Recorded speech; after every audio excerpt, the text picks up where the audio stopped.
महाराष्ट्र में महाविकास अघाड़ी सरकार एक बार फिर मुश्किल में फंस सकती है, क्योंकि एनसीपी नेता और उप मुख्यमंत्री अजीत पवार ने कांग्रेस और शिवसेना पर निशाना साधा है।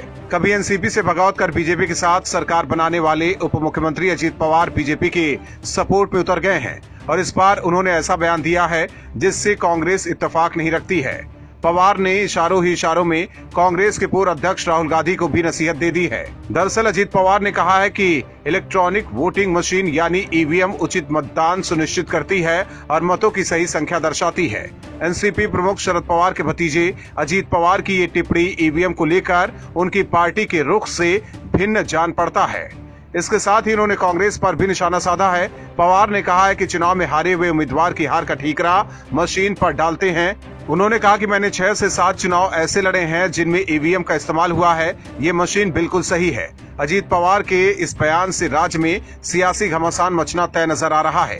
कांग्रेस बार बार चुनाव हारने के बाद ईवीएम की विश्वसनीयता पर सवाल उठाती रहती है, लेकिन अब उसकी सहयोगी एनसीपी ही ईवीएम के सपोर्ट में उतर गई है। ऐसे में महाविकास अघाड़ी सरकार में सब कुछ ठीक नजर नहीं आ रहा है।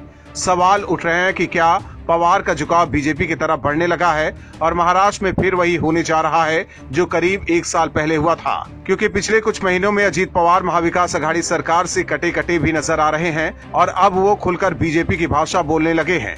इससे पहले महाराष्ट्र के उप मुख्यमंत्री अजीत पवार ने कहा था कि कुछ चुनाव में मतदाताओं को ईवीएम के अलावा मतपत्र से मतदान करने का विकल्प देने संबंधी कानून बनाने के लिए अगर कोई सुझाव दिया जाता है तो राज्य मंत्रिमंडल उस पर चर्चा करने के बाद निर्णय लेगा।